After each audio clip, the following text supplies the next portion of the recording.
আমরা কিন্তু কোরআনকে আমাদের বাংলাদেশে কোরআন শরীফ বলি, কি বলি? কিন্তু কোরআনে কোথাও কোরআনকে কোরআন শরীফ বলা হয়নি। শরীফ আপনি বলতে পারেন, শরীফ অর্থটা ভালোই, সম্মানিত কোরআন। কোরআন শরীফ মানে সম্মানিত কোরআন। কিন্তু আল্লাহ তাআলা কোরআনকে কোরআন শরীফ কোথাও বলেননি। আল্লাহ তাআলা কোরআনকে কোথাও বলেছেন কোরআনে মাজিদ, বাল হুয়া কুরআনুন মাজিদুন ফি লাওহিম মাহফুজ। আমি লাউহে মাহফুজে এই কোরআনে মাজিদকে রেখেছি। লাউহে মাহফুজ 7 আকাশের উপরে। তুলুহু মা বাইনা সামাই ওয়াল আরদ, আকাশ জমিন যত লম্বা লাউহে মাহফুজ ঠিক তত লম্বা। ওয়া আরদুহু মা বাইনাল মাশরিকি ইলাল মাগরিব, পৃথিবীর প্রাচ্য থেকে পাশ্চাত্য যত দূর, লাউহে মাহফুজ প্রশস্ততার দিক থেকে ঠিক তত দূর। ওহু মিন দুররাতিন বাইদা, সাদা ঝকঝকে ডায়মন্ড দিয়ে আল্লাহ লাউহে মাহফুজকে তৈরি করেছেন। এটা হচ্ছে কোরআনের বাড়ি 7 আকাশের উপরে। তা আল্লাহ বলেছেন বাল হুয়া কুরআনুম মাজিদ, কোরআনে মাজিদ বলছেন আল্লাহ, কোরআন শরীফ বলেন নাই। আরেক আয়াতে আল্লাহ তাআলা বলেছেন ইয়াসিন, তারপরে কি ওয়াল কুরআনিল হাকিম। তাহলে আরেক আয়াতে কোরআনে হাকিম বলেছেন, প্রজ্ঞাময় কোরআন, কোরআন শরীফ বলে নাই। সূরা ওয়াকিয়ার আরেক আয়াতে আল্লাহ তাআলা বলেছেন ইন্নাহু লাকুরআনুন কারীমুন ফি কিতাবিম মাকনুন, এখানে বলেছেন কোরআনে কারীম। সূরা হিজরের এক আয়াতে আল্লাহ বলেছেন কোরআনে আযীম, ওয়ালাকাদ আতাইনাকা সাবআম মিনাল মাসানি ওয়াল কুরআনাল আযীম। নবী হে, আপনাকে আমি নিত্য পাঠনীয় সপ্ত বাক্য দিয়েছি আর কোরআনে আযীম দিয়েছি। তাহলে আল্লাহ বললেন কোরআনে মাজিদ, তিনি বললেন কোরআনে হাকিম, তিনি বললেন কোরআনে কারীম, কোরআনে আযীম। কিন্তু এগুলো সবই আমরা কি বলি? কোরআন শরীফ বলতে পারেন, অর্থ ভালোই, কিন্তু কোরআনে নাই, আল্লাহ তাআলা বলে নাই। আসুন কোরআন শরীফ বলার পাশাপাশি আমরা কোরআনে কারীম, কোরআনে মাজিদ এগুলো বলতে অভ্যস্ত হই, কারণ এভাবেই কোরআনকে পরিচয় দিয়েছেন আল্লাহ তাআলা। পারা যাবে তো ইনশাআল্লাহ? শুধু কোরআনই কোরআনের নাম নয়, এছাড়াও কোরআনের আরো অনেক নাম কোরআনে খুঁজে পাওয়া যায়। যেমন কোরআনের একটা নাম হচ্ছে আল কিতাব। কোরআনের একটা নাম কি? আল্লাহ তাআলা বলছেন মা ফাররাতনা ফিল কিতাবি মিন শাই, এই কিতাব, এই কোরআনে আমি কোনো কিছু বাকি রাখি নাই, সব বলে দিয়েছি। সব, ব্যক্তি জীবনে, পরিবারে, সমাজে, রাষ্ট্রে, রান্নাঘর থেকে শুরু করে বঙ্গভবন পর্যন্ত, কাঁথা সেলাই থেকে শুরু করে মহাকাশ পর্যন্ত সব আল্লাহ কোরআনে বলে দিয়েছেন, কিছু বাকি রাখি নাই। তাহলে কোরআনের একটা নাম আল কিতাব, একটা নাম কি? কোরআনের আরেকটা নাম আল ফুরকান, সত্য মিথ্যার পার্থক্যকারী, the criterion between right and wrong. Quran পড়লে বোঝা যায় কোনটা সত্য কোনটা মিথ্যা। আল্লাহ তাআলা বলেন তাবারাকাল্লাযী নাযালাল ফুরকানা আলা আবদিহি লিয়াকুনা লিল আলামিনা নাযীরা, আমি কোরআনকে ফুরকান বানিয়ে পাঠিয়েছি যাতে করে বিশ্বনবী মানুষকে সতর্ক করতে পারেন। তাহলে একটা পেলাম কোরআনের নাম আল কিতাব, এরপরে দ্বিতীয়টা পেলাম আল ফুরকান। কোরআনের একটা নাম হচ্ছে আয-যিকির। আমরা অনেকে মনে করি শুধু সুবহানাল্লাহ, আলহামদুলিল্লাহ এগুলোই জিকির, না, কোরআনটাও একটা জিকির। কোরআনের একটা নাম হচ্ছে জিকির। আল্লাহ তাআলা বলছেন ইন্না নাহনু নাযালনা যিকরা ওয়া ইন্না লাহু লাহাফিযুন, নিশ্চয়ই আমি এই জিকিরকে মানে কোরআনকে নাজিল করেছি, আমি এই কোরআনকে সংরক্ষণ করব। তাহলে কোরআনের একটা নাম পেলাম আল কিতাব, একটা নাম পেলাম আল ফুরকান, একটা নাম পেলাম কি? জিকির। এরকম অনেকগুলো নাম কোরআনের আছে। শুনতে শুধু আমি সূরাতুল হাশরের 21 নম্বর আয়াত তেলাওয়াত করেছি। এখানে আল্লাহ তাআলা ইরশাদ করছেন যে এই কোরআনকে যদি আমি পাহাড়ের উপর নাজিল করতাম, লাউ আনজালনা হাযাল কুরআনা আলা জাবালিন লারাআইতাহু খাশিআম মুতাসাদ্দিআম মিন খাশিয়াতিল্লাহ। নবী হে, কোরআনকে যদি আমি পাহাড়ের উপর নাজিল করতাম, আপনি দেখতেন আল্লাহর ভয়ে এই পাহাড় ভেঙে চুরে খান খান হয়ে যেত।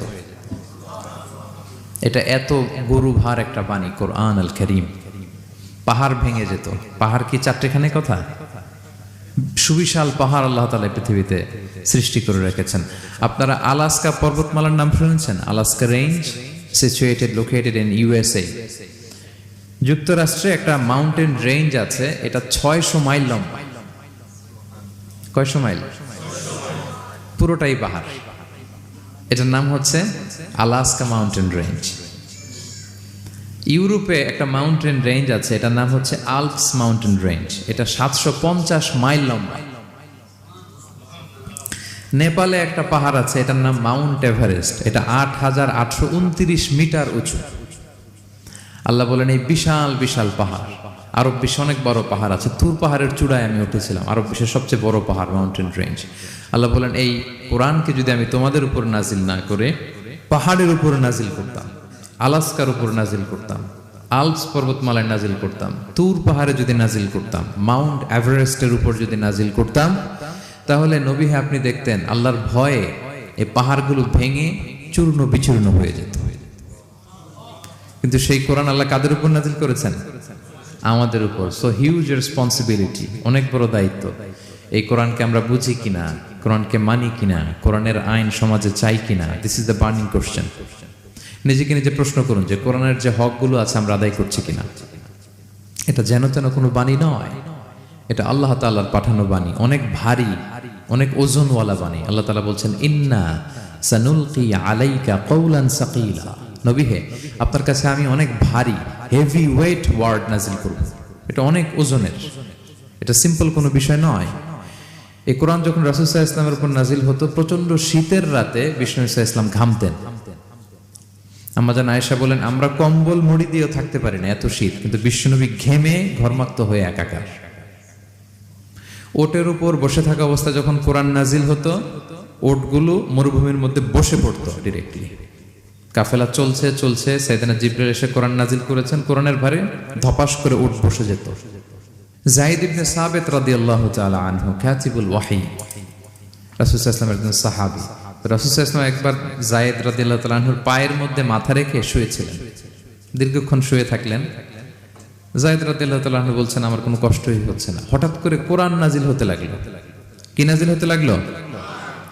কোরআন। যায়েদ রাদিয়াল্লাহু তাআলা আনহু বলেন দীর্ঘক্ষণ রাসূল সাল্লাল্লাহু আলাইহি ওয়াসাল্লাম আমার পায়ের উপর মাথা রেখে শুয়ে আছেন, কিন্তু আমি টেরই পাচ্ছি না। কিন্তু যখন কোরআন নাজিল হতে লাগলো মনে হলো যে আমার পাটা ভেঙে খান খান হয়ে যাবে। রাসূল সাল্লাল্লাহু আলাইহি ওয়াসাল্লামের মাথার ওজন এত বেড়ে গেল, আমি আর রাসূল সাল্লাল্লাহু আলাইহি ওয়াসাল্লামকে রাখতেই পারছি না আমার পায়ের উপর। ইন্না সানুলকি আলাইকা কওলান সাকিলা, নবী হে আমি অনেক ভারী, হেভি ওয়েট ওয়ার্ডের কোরআন আপনার কাছে নাজিল করব। সো কোরআনটা এটা অনেক সম্মানিত একটা বাণী, আল্লাহ তাআলার বাণী, অনেক ভারী একটা বাণী। এটা পাহাড় সইতে পারে না, পাহাড় ভেঙে চূর্ণ বিচূর্ণ হয়ে যেত, সে কোরআনকে আল্লাহ তাআলা আমাদের উপর নাজিল করেছেন। সো আমাদের হিউজ রেসপন্সিবিলিটি, অনেক বড় দায়িত্ব যে এই কোরআনকে মেনে চলা, কোরআন পড়তে জানা, কোরআনের অর্থ বোঝা এবং কোরআনের নীতিমালাগুলো আমাদের সমাজে বাস্তবায়ন করা। তো আমরা বলেছি যে আমরা কোরআন দিয়ে আজকে কোরআনের পরিচয় নিব। কোরআনকে জিজ্ঞেস করবো যে কোরআন তুমি তোমার পরিচয় দাও। আমরা কিছু প্রশ্ন করব, দেখবেন কোরআন অবলীলায় উত্তর দিয়ে দিচ্ছে। আমরা যদি কোরআনকে জিজ্ঞেস করি যে কোরআন তুমি যে পৃথিবীতে এসেছো তোমার হিস্ট্রিটা বলো, কবে আসলা, কবে নাজিল হয়েছে? কোরআন বলবে শাহরু রমাদান আল্লাযী উনজিলা ফীহিল কুরআন, আমি রমাদান মাসে এসেছি, যেন তেন মাসে আসেনি। কোরআনকে যদি আমরা প্রশ্ন করি যে কোরআন রমাদান তো 29 দিন বা 30 দিন, তো এই 30 দিনের বা 30 রাতের কোন দিন বা কোন রাতে এসেছো? কোরআন বলবে ইন্না আনজালনাহু ফি লাইলাতুল কদর, আমি কদরের রাতে এসেছি। সুবহানাল্লাহ বিহামদিহি। ওমা আদরাকা মা লাইলাতুল কদর, কে তোমাকে জানাবে কদর কি? লাইলাতুল কদরি খায়রুম মিন আলফি শাহর, কদরের রাত 1000 মাসের চেয়েও সেরা। রাসূল সাল্লাল্লাহু আলাইহি ওয়াসাল্লাম আফসোস করতেছেন, আল্লাহ বনি ইসরাইলের লোকেরা হায়াত পাইছে 1000 বছর, 1500 বছর, এত ইবাদত করছে, আমার গুনাহগার উম্মতের কি হবে? আমার গুনাহগার উম্মত তো 60-70 মধ্যে মরে শেষ। আমারু উম্মতি মা বাইনা 60 ইলা 70, আমাদের গড় বয়স কত? 60 থেকে 70।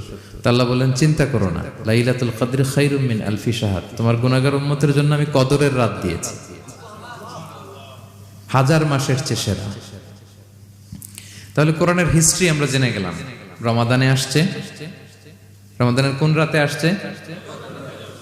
এখন যদি জিজ্ঞেস করি তুমি কি একা একা আসছো না কেউ নিয়ে আসছে তোমাকে, এবার কি উত্তর পাওয়া যাবে? এই প্রশ্নের উত্তরে কোরআন আমাদেরকে জানায় যে আমি একা আসিনি। নাযালা বিহির রূহুল আমিন, রূহুল আমিন হচ্ছে জিবরাইল আলাইহিস সালামের একটা নাম, বিশ্বস্ত আত্মা। রূহুল আমিনের সাথে আমি এসেছি, সবচাইতে বিশ্বস্ত, যেহেতু এটা আল্লাহর বাণী, এটা আসার সময় যদি অন্যের কথা ঢুকায় দেয় তাহলে ভেজাল আছে না নাই? আমিন, বিশ্বস্ততার সাথে যে পৌঁছে দিবে, বাণী বাহকের কাজ করবে, এরকম সবচাইতে বিশ্বস্ত ফেরেশতা জিবরাইলকে দিয়ে আমি পাঠিয়েছি। তাহলে কোরআন একা আসে, সবচাইতে শক্তিশালী ফেরেশতা। জিবরাইল আলাইহিস সালামের লাহু সিত্তু মিআতু জানা, 600 পাখা আছে, 600 পাখা। সব নবীদের কাছে এসেছেন ওহী নিয়ে, এরকম একজন ফেরেশতা দিয়ে কোরআনকে পাঠানো হয়েছে। এবার যদি জিজ্ঞেস করি যে কোন ভাষায় তোমাকে নাজিল করা হয়েছে বলো, আছে এটা কোরআনে? কোরআন আমাদেরকে জানাচ্ছে ইন্না আনসালনাহু কুরআনান আরাবিয়ান লাআল্লাকুম তাআকিলুন, নিশ্চয় আমি কোরআনকে আরবি ভাষায় নাজিল করেছি যাতে তোমরা বোঝো। সুস্পষ্ট আরবি ভাষায় এই কোরআনকে আল্লাহ তাআলা নাজিল করেছেন। তাহলে হিস্ট্রি আমরা জানতেছি ধীরে ধীরে, না? রমাদানে আসলো, কদরে আসলো, একা আসে নাই, জিবরাইল আলাইহিস সালামের সাথে আসলো, আরবি ভাষায় নাজিল হলো।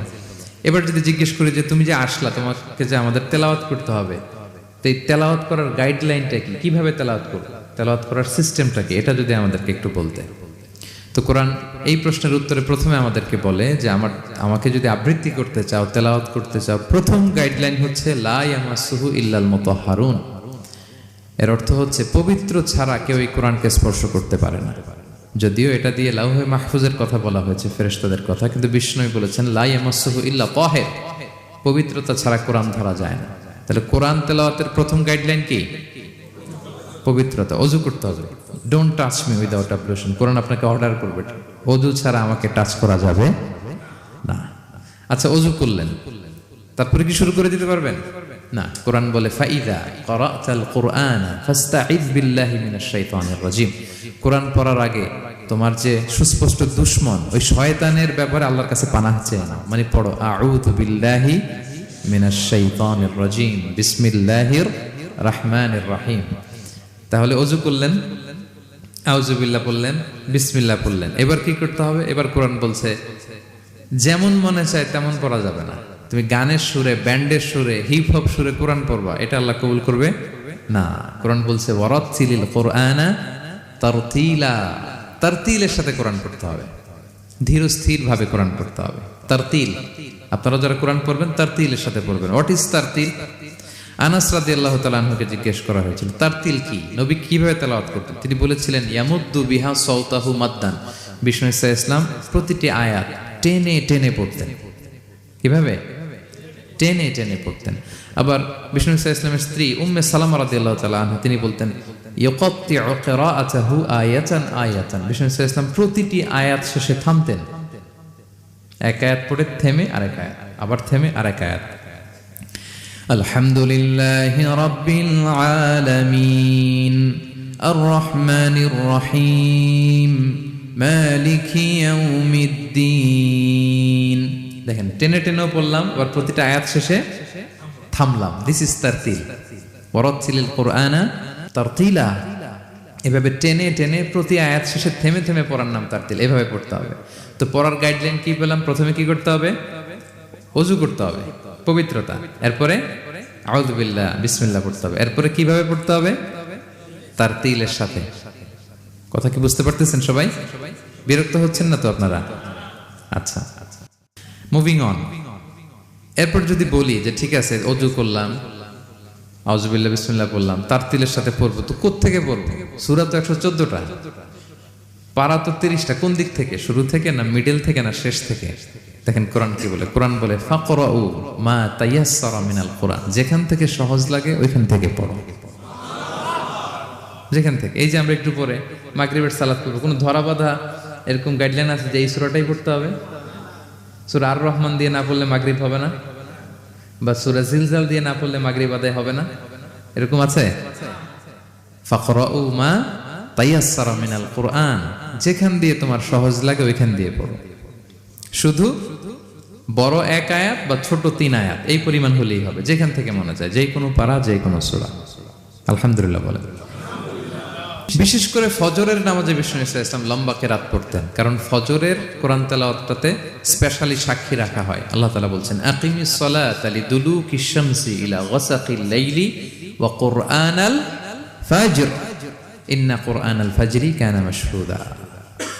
সূর্য যখন ডুবে তখন থেকে রাত পর্যন্ত সালাত কায়েম করো, বিশেষ করে ফজরের সালাত। এ সময় ফেরেশতারা আসে, এটা সাক্ষী থেকে যায়। আমরা ফজরের সময় যেন লম্বা চূড়া তেলাওয়াত করি। ফজরের 2 রাকাতে আমরা লম্বা তেলাওয়াত করি।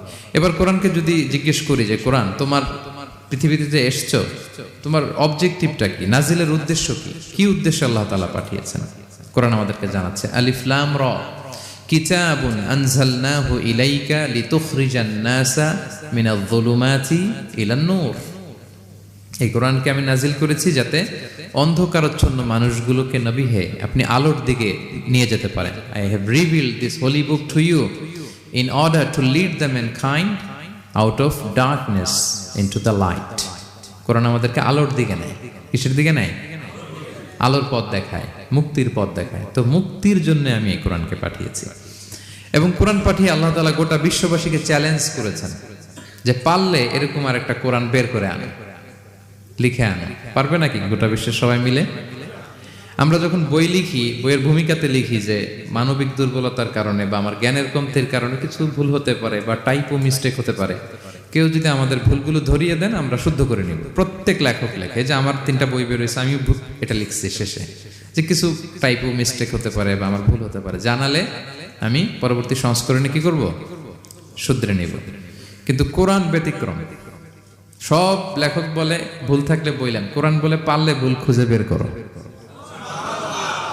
কোরআন শুরুতেই বলতেছে যালিকাল কিতাব লা রাইবা ফি, this is the book, the most authentic and original book in the world, whereof there is no doubt in it, এর মধ্যে কোনো সন্দেহের অবকাশ নাই। পারলে ভুল খুঁজে বের করে দেখাও।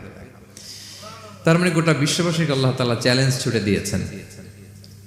চ্যালেঞ্জ দিয়ে বলেছেন ওয়া ইন কুনতুম ফি রাইবিম মিম্মা নাযালনা আলা আবদিনা ফাতু বিসূরাতিন মিন মিথলি ওয়াদউ শুহাদাআকুম মিন দুনিল্লাহি ইন কুনতুম সাদিকিন। যদি মনে করো যে কোরআন বিশ্বনবী বানিয়েছে, যদি সন্দেহ করো আমার বান্দা মুহাম্মদের উপর যে কোরআন নাজিল করেছে এটা যদি তার বানানো মনে করো, পারলে আরেকটা বানায় নিয়ে আসো। পারে নাই। পৃথিবীর সবচাইতে বড় বড় সাহিত্যিক পণ্ডিত ছিল তখনকার সময়ে মক্কায়, পারে নাই তারা অনেক চেষ্টা করে যেই কথা বলছে ওটা কোরআনের পক্ষেই চলে আসছে। একজন অনেক ট্রাই করতেছে যে কোরআনের সবচেয়ে ছোট সূরার মতো একটা লাইন সে বানাতে পারে কিনা। সবচেয়ে ছোট সূরা কোনটা? কাউসার। তো সে পড়তেছে ইন্না আ'তাইনা কাল কাউসার ফাসাল্লি লিরাব্বিকা ওয়ানহার ইন্না শানিআকা ওয়াল আবতার। এরপরে মিলায় এক লাইন বানাইছে যে লাইসা হাযা মিন কালামিল বাশার। অর্থ হয়ে গেছে অন্যরকম। এটার অর্থ হচ্ছে এটা কোনো মানুষের কথা নয়। ইন্না আ'তাইনা কাল কাউসার ফাসাল্লি লিরাব্বিকা ওয়ানহার ইন্না শানিআকা ওয়াল আবতার। সে মিলে বানাইছে এক লাইন, সেটা হচ্ছে লাইসা হাযা মিন কালামিল বাশার। এটা কোনো বাশার, মানুষের লেখা হতে পারে না। আল্লাহু আকবার। তো আল্লাহ তাআলা চ্যালেঞ্জ দিয়ে বলেছেন শুধু তোমরা না, পারলে জিনদের সাথে একটা কনফারেন্স করো। কুল লা ইন ইজতামাআতিল ইনসু ওয়াল জিন্নু আলা আইয়াতু বিমিসলি হাযাল কুরআন লা ইয়াতুনা বিমিসলিহি ওয়ালাউ কানা বা'দুকুম লিবা'দিন যাহিরা। আল্লাহ বলতেছে চ্যালেঞ্জ, গোটা বিশ্ববাসীর জন্য চ্যালেঞ্জ। শুধু তোমরা না, জিনদেরকেও ডাকো একটা কনফারেন্সে। কারণ দুইটা, ম্যানকাইন্ড আর জিনকাইন্ড। শুধু মানুষকে না, আমি জিনকেও চ্যালেঞ্জ দিলাম, সবাই মিলে যদি পারো কোরআনের মতো একটা বই নিয়ে আসো। পারবে? পারবে না। গোটা বিশ্ববাসী এই চ্যালেঞ্জের কাছে হার মেনেছে। এবং আল্লাহ বলেছেন এটা আমি নাজিল করেছি, এটা হেফাজতের দায়িত্ব আমি নিয়েছি। ইন্না নাহনু নাযালনা যিকরা ওয়া ইন্না লাহু লাহাফিজুন। এই কোরআনকে নাজিল করেছে কে? আবার এটা হেফাজতের দায়িত্ব নিয়েছে কে? আল্লাহ তাআলা নিয়েছে। কোরআনের সবগুলো প্রিন্টেড কপি যদি আমরা আগুন দিয়ে জ্বালায় দেই তাহলে তো আর কোরআন থাকবে না পৃথিবীতে, না? হ্যাঁ, আমরা আমাদের তাকরিম সালেহ আহমদ তাকরিমের মতো 10 জন ওয়ার্ল্ড ক্লাসের হাফেজদের বসাইলেই উইদিন 3 days আমি আরেকটা কপি বানাই ফেলতে পারবো। কি বলেন, পারা যাবে না? গোটা বিশ্বে আমাদের যে হুফাজ, এদের মধ্যে ওয়ার্ল্ড ক্লাস যে হাফেজ, এরকম 10 জন লাগবে শুধু আমার। গিভ মি জাস্ট 3 days, আমরা আরেকটা কোরআন বের করে ফেলতে পারবো। কারণ আমরা শুধু কোরআন লিখে রাখি না, এই সিনার ভিতরে খোদাই করে রাখি, ঠিক কি না? এবং হাফেজে কোরআনের সংখ্যা পৃথিবীতে বাড়ছে। পৃথিবীতে কোন দেশে সবচেয়ে বেশি হাফেজ জানেন আপনারা? না, বাংলাদেশে না, ইজিপ্ট র্যাঙ্কিং এ আছে, কিন্তু সবচেয়ে বেশি হাফেজ হচ্ছে লিবিয়াতে। লিবিয়াতে প্রত্যেক 3 জনে একজন হাফেজ। মোট জনসংখ্যা 70 লাখ, হাফেজ আছে 23 লাখ। র্যাঙ্কিং এ সেকেন্ড হচ্ছে আল মাগরিব, আরবিতে বলে মাগরিব মানে মরক্কো, ওদের হাফেজের সংখ্যা 16 লাখ। থার্ড হচ্ছে ইজিপ্ট, মোর দেন 1 মিলিয়ন। ফোর্থ হচ্ছে সৌদি আরবিয়া, ফিফথ হচ্ছে জর্ডান। কোটি কোটি হাফেজ আছে আমাদের গোটা বিশ্বে। আমাদের সবগুলো কোরআনের প্রিন্টেড কপি জ্বালিয়ে দিল, কোরআন আবার নিয়ে আসতে আমাদের কয়েকদিনের ব্যাপার। আলহামদুলিল্লাহ বলবেন না? এই কোরআনের ভেতরে আল্লাহ তাআলা শিফা রেখেছেন রহমত। আল্লাহ বলেন, অনুনাজ্জিলু মিনাল কুরআনি মা হুয়া শিফাউন ওয়া রাহমাতুল লিল মুমিনিন ওয়া লা ইয়াজিদুয যালিমিনা ইল্লা খাসারা। আমি এই কোরআনের ভিতরে শিফা রেখে দিয়েছি, রহমত রেখে দিয়েছি। সূরাতুল ফাতিহাকে বলা হয় সূরাতুশ শিফা। অসুস্থ ব্যক্তির গায়ে আপনি ফু দিতে দেরি, সুস্থ হতে দেরি হয় না, কিন্তু ওই ঈমানটা থাকতে হবে। ওই ঈমান নিয়ে, ওই আমল নিয়ে যদি আপনি রিসাইট করে ফু দেন, আল্লাহ তাআলা সুস্থ করে দেবেন। এবং এই কোরআন আপনাকে বিপদ থেকে উদ্ধার করতে পারে, কারণ কোরআন আল্লাহর সিফাত, এটা আল্লাহর একটা সিফাত। এটা পরে আপনি আল্লাহর কাছে দোয়া করলে আপনাকে বিপদ থেকে উদ্ধার করবে। আল্লাহ তাআলা বলছেন, ওয়া ইযা ক্বারা'তাল কুরআনা জাআলনা বাইনাকা ওয়া বাইনাল্লাযীনা লা ইউমিনুনা বিল আখিরাতি হিজাবাম মাসতুরা। নবী হে, আপনি যখন কোরআন তেলাওয়াত করেন তখন আপনার আর কাফেরদের মাঝে আমি পর্দা ঢেলে দেই। পর্দা, কাফেররা আপনারা দেখে না। সুবহানাল্লাহ। সূরা লাহাব যখন নাজিল হলো, তাব্বাত ইয়াদা আবি লাহাবি ওয়া তাব, ধ্বংস হোক, নিপাত যাক আবু লাহাবের দুই হাত। আবু লাহাব কে ছিল বলেন তো? বিশ্বনবীর চাচা। তো আয়াত যখন নাজিল হলো, চাচার বদনাম যখন আয়াতে আসলো, চাচি উম্মে জামিল খুব রেগে গেল। সে যখন নমুসলিমদের কাছে শুনতে আরম্ভ করলো, কি আমার স্বামীর ব্যাপারে কটূক্তি, আজকে মুহাম্মদের খবর আছে, আতাইনা ওয়া আবাইনা ওয়া আমরাহু কালাইনা, আজকে মুহাম্মদের একদিন আর আমার একদিন, একটা স্পরস্পর করে ছাড়বো। রেগে মেগে, খুব জাত্রের মহিলা ছিলেন, আসতেছে। তো বিষ্ণু ইসা ইসলাম কাবা ঘরের পাশে আবু বকর রাদিয়াল্লাহু তাআলা আনহুকে নিয়ে বসা। তো আবু বকর রাদিয়াল্লাহু তাআলা আনহু এই দৃশ্য দেখে বললেন, ইয়া রাসূলুল্লাহ, আপনি এখান থেকে চলে যান, উম্মে জামিল এসে আক্রমণ করবে আপনার উপর। আল্লাহ রাসূল বললেন, আবু বকর তুমি ভয় পেও না, আমি জাস্ট একটু কোরআন তেলাওয়াত করবো, এরপরে কি হয় দেখো। বিষ্ণু ইসা ইসলাম কোরআন তেলাওয়াত করতে লাগলেন। আর রেগে মেগে আগুন হয়ে উম্মে জামিল আসছে, এসে আবু বকরকে বলতেছে, এই আবু বকর, তোমার বন্ধু মুহাম্মদ কোথায় বলো। পাশেই কিন্তু বিশ্বনবী বসা, কিন্তু সে চোখে দেখে না। সুবহানাল্লাহ ওয়া বিহামদি। জাআলনা বাইনাকা ওয়া বাইনাল্লাযীনা লা ইউমিনুনা বিল আখিরাতি হিজাবাম মাসতুরা। নবী, আপনি যখন কোরআন পড়েন, কাফেরদের আর আপনার মাঝে আমি কি এঁটে দেই? পর্দা এঁটে দেই, ওরা দেখে না। আপনি বিপদে পড়ছেন, আপনি কোরআন পড়েন, আপনার শত্রু আপনাকে দেখবে না। হিজরতের রাতে বিষ্ণু ইসলাম আবু বকর রাদিয়াল্লাহু তাআলা আনহুকে নিয়ে গারে সাউরে আশ্রয় নিলেন। মক্কার কুরাইশরা খুঁজতে আবু বকর রাদিয়াল্লাহু তাআলা আনহু তো ভয়ে তটস্থ, যে কি না কি হয়ে যায়। আবু বকর রাদিয়াল্লাহু তাআলা আনহু বললেন যে আমি অবাক, আমার পাশ দিয়ে হেঁটে যায় ওরা, কিন্তু আমাদেরকে দেখে না।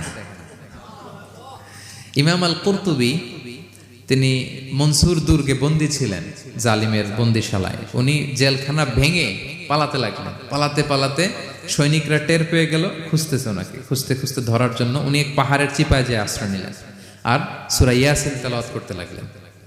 তো ওরা খুঁজতে পায় না, কিন্তু উনি পাশেই, চোখে দেখে না। তো উনি বললেন যে হঠাৎ এক সৈনিক, সে ইউরিন পাস করতে লাগলো দাঁড়িয়ে, মানে প্রস্রাব করতে লাগলো। তার প্রস্রাবের ছিটে ফোঁটা আমার গায়েও লাগতেছে, কিন্তু সে আমারে দেখে না। সুবহানাল্লাহ পড়বেন না? জাআলনা বাইনাকা ওয়া বাইনাল্লাযীনা লা ইউমিনুনা বিল আখিরাতি হিজাবাম মাসতুরা। নবী হে, যখন কোরআন পড়বেন, আপনার আর কাফেরের মাঝে আমি কি এঁটে দেই? পর্দা এঁটে দেই। আমি নিজেও এটার অনেক প্রমাণ পেয়েছি। আমি বাংলাদেশের একটা জেলা, চাঁদপুরের এদিকে একটা এলাকায় আমার একটা তাফসীর প্রোগ্রাম ছিল। তো একটা সময় আমি খুব প্রত্যন্ত অঞ্চলে যেতাম, রিমোট এরিয়ায়, বিল একটা গ্রাম দাওয়াত করছে, তো আমি চলে যেতাম। কোরআনের কথা আমার পৌঁছাইতে হবে সব জায়গায়। তো মাহফিল শেষে রাত 2টার দিকে আমরা ফিরতেছি, বিল কিছু গুচ্ছ গ্রাম। হঠাৎ একটা মোড়, ওই মোড়ের ওইখানে দেখি একটা গাছ ফালানো। এটার মানে হচ্ছে আশেপাশে ডাকাত আছে, ওখানে ডাকাতি এরকম হয় আর কি, বিল এরিয়াতে গাছ ফেলে রাখে। তো গাছ থাকলে তো আর কোনো সিএনজি, প্রাইভেট কার কিছুই যাবে না। তাই আমি বুঝতে পারলাম যে এটা তো ডাকাতের কাজ। আমি সূরা ইয়াসিন তেলাওয়াত শুরু করে দিলাম। বিপদে বলে সূরা ইয়াসিনের প্রথম 9 আয়াত, কয় আয়াত? এই 9 আয়াত পড়বেন। পড়তে আরম্ভ করলাম, ড্রাইভারকে বললাম একটু করে পেছাও। তো টর্চ মারতেছে বিল থেকে, মানে ওরা তো ওখানে উৎপেতে আছে। আমি পড়তেছি, কিছুক্ষণ পরে ডাকাত নিজে এসে গাছ সরাই দিয়ে বলতেছে যান। মানে ও কি করবে ও নিজেও বুঝতেছে না, ও যে কি করবে, ও কি করতে হবে ওটা মানে বুদ্ধি জ্ঞান সে হারাই ফেলেছে। সে শুধু গাছটা সরালো, বলতেছে যান, এই চলে গেলাম আমি। এটা আমার নিজের প্রমাণ, হয়তো কোথাও বলি নাই, আজকে প্রসঙ্গক্রমে বলা হয়ে গেল। তো এরকম বিপদে পড়লে সূরা ইয়াসিনের প্রথম কয় আয়াত? পড়বেন আপনারা। জাআলনা বাইনাকা ওয়া বাইনাল্লাযীনা লা ইউমিনুনা বিল আখিরাতি হিজাবাম মাসতুরা। আপনার আর আপনার শত্রুদের মাঝে কি হয়ে যাবে?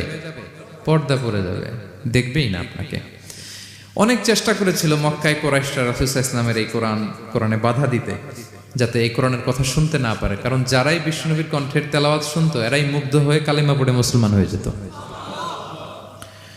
তারা ডিস্টার্ব করতো কোরআনের মাহফিলে।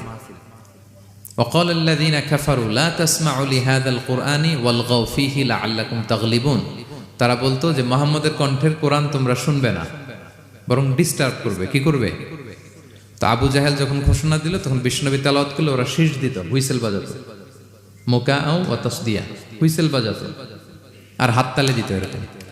তো হাততালি দিয়ে যাতে বিশ্বনবীর সাউন্ডটা অন্যরা না শুনে, বিশ্বনবীর চারদিকে ঘিরে হুইসেল মারতো আর হাততালি দিত, ডিস্টার্ব করতো যাতে না শুনে। কিন্তু এই কোরআনের বাণীটা কার? এই বাণী কি হুইসেল দিয়ে আটকানো যায়? হাততালি দিয়ে, র‍্যাব দিয়ে, পুলিশ দিয়ে, কোনো বাধা দিয়ে আটকানো যাবে? যাবে না। পৃথিবীর কোনো শক্তি দিয়ে এটাকে আটকানো যায় না, এটা তো আল্লাহর বাণী। তো বিষ্ণু ইসলাম কোরআনের কথা যখন শোনাতেন, বিষ্ণুনবীর কণ্ঠের তেলাওয়াত শুনে অনেকে কালিমা পড়ে মুসলমান হয়ে যেত। তো আবু জাহেল কোনো দিশা না পেয়ে পরে মক্কার যে পার্লামেন্ট দারুন নদওয়াতে বিল উত্থাপন করলো যে আজকে থেকে মুহাম্মাদের কণ্ঠের তেলাওয়াত কেউ শুনতে পারবে না, কেউ শুনতে পারবে না। তো মজার ব্যাপার হচ্ছে সবাইকে না করে লুকায় লুকায় সে নিজেই শুনতে যায়। কারণ সে তো আরব হওয়ার ফলে কোরআনের যে ভাষা শৈলী, যে প্রাঞ্জল বাক্য বিন্যাস, শব্দের বুনন, এটা শুনে সে অবাক হয়ে যায় যে এত সুন্দর বাক্য বিন্যাস কিভাবে হতে পারে। তো সবাইকে দিনের বেলা নিষেধ করে, রাত্রিবেলা বিষ্ণু ইসলাম রিভাইজ করতেন, লুকায় লুকায় ওনার ঘরের পিছনে যেয়ে শুনতো। শুধু সেই না, তার ডান হাত বা হাত ওয়ালিদ ইবনে মুগিরা, উতবা ইবনে মুগিরা, শাইবা ইবনে মুগিরা, ওয়ালিদ ইবনে মুগিরা, এরা সবাই কি করতো? লুকিয়ে লুকিয়ে কোরআন শুনতো। পরে বিশ্বনবী যখন ঘুমের প্রস্তুতি নিতেন সব ফিরে আসতো, ফিরে আসার সময় সবার দেখা হয়ে যেত। তারা লজ্জিত হতো, সবাই বলতো আবু জাহেল ঘটনা কি? দিনের বেলা তুমি শুনতে নিষেধ করো, রাতে তো তুমিই চলে আসো। তো সে বললো আজকে কঠিন দারুন নাদওয়ার পার্লামেন্টে বিল পাস করব, যে এমনটা করবে এই শাস্তি মাথার চুল কামিয়ে মক্কার বাজারে ঘোরানো হবে। তো এই বিল যেদিন পাশ হয়েছে আবু জাহেল ওই দিন নিশ্চিত ভাবতেছে আজকে যে বিল পাস করছে কেউ তো যাবে না, আমি একটু যাই। মানে আজকে যে কঠিন শাস্তির ঘোষণা দিছি আজকে কেউ এই স্পর্ধা দেখাবে না। মুহাম্মদ তো তেলাওয়াত শুরু করে দিয়েছে, কি যে মধুর বাণী, যাই একটু শুনে আসি। ওয়ালিদ ইবনে মুগিরারও একই প্ল্যান যে আজকে আবু জাহেল যে টাইট দিছে কেউ যাবে না, আমি একটু যাই। তো এভাবে সবাই লুকিয়ে লুকিয়ে বিষ্ণুনবীর ওখানে যায় হাজির, মন্ত্রমুগ্ধ তেলাওয়াত শুনছে। বিষ্ণুনবীর তেলাওয়াত শেষ, ফিরে যখন আসতেছে, ফিরে আসার রাস্তায় আবার দেখা হয়ে গেছে। তো এভাবে তারা কোরআনকে বাধা দিতে যেয়ে বারবার নিজেরা লজ্জিত হতো।